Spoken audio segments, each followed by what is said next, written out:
Today is Wednesday. It's the day of Yisru Chag, the day right after the holiday of Shmini Atzeret and Simchat Torah.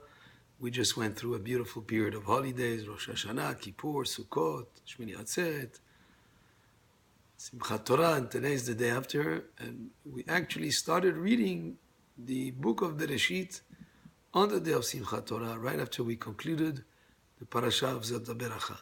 So this coming Shabbat, we're going to read Parashat Bereshit, the first parasha in the Torah. The word Bereshit in the beginning is also making allusion to the fact that Reshit, which is the Torah, is called Reshit. Am Yisrael is called Reshit. So the whole purpose for creating the world is so that Am Yisrael, who are called Reshit, will learn the Torah, which is also called Reshit. There are a couple of questions that come up in the creation of the world that was created in 6 days. It says that on the first day that Hashem created the light. Vayomer Hashem Ye'or Vayeor. Yet we find that on Wednesday He created the sun and the moon. So a question was asked this week, just a few days ago. One of my congregants asked me if the light was created on Wednesday. How could it be that Torah tells us that the light was created on the first day of creation? Well, the first light that was created was a kind of a spiritual light. It's called the haganuz. That light was a very special light that would allow a person like Adam Arishon to see from the beginning of the world to the end of the world, even from beginning of time to very far into time. It was a special kind of light that was not a physical light. On Wednesday was created the sun and the moon for a type of physical light. So that first spiritual light, where is it? Hashem hid it away for the tzaddikim le'atid lavo, for the righteous people in the future. But where did He hide that Torah, that light? Hashem hid that light, that special spiritual light, in the Torah. So that's why we call also Torah or. Like the Pasuk says, Kiner mitzvah ve Torah or. The Torah has hidden in it that incredible or haganuz that was created on the first day. And as a person connects more and more with the Torah, he's able to connect with that special light that is hidden in the Torah. And that's why you have Kubalim, people who are at a level of connection with the deep meanings of the Torah, that are able to see things way beyond the limits of physicality, or whether it is in time or space, etc. They're able to have a vision of things that is beyond the normal and beyond just the physical sight. That light that is in the Torah is what sort of like enables them to be able to see what they see.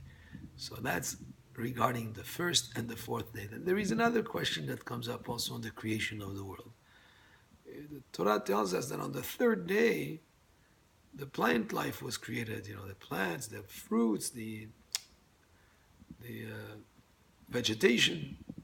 Yet, as we read further in the book in the Bereshit, after we finish the first section, it says, before man was created, there was no plants. There was no plants, no vegetation. So wait a minute. If man was created on the sixth day, and the Torah tells us that the plants were created on the third day, how could it be that there was no plants when man was created? So there's a famous Rashi that explains that the plants were created on the third day. However, they stood right at the edge of the earth. They hadn't sprouted yet through. They hadn't grown. They hadn't started giving fruit until man was there to pray for rain and to thank Hashem for the rain and for the vegetation that is there.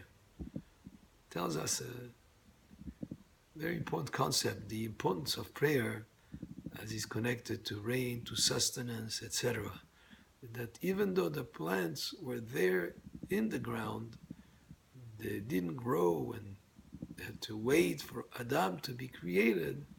So there will be that connection of prayer and of thankfulness and of a gratitude to Hashem when we do have sustenance and we have the harvest and we have fruits and vegetables, etc., that grow from the ground.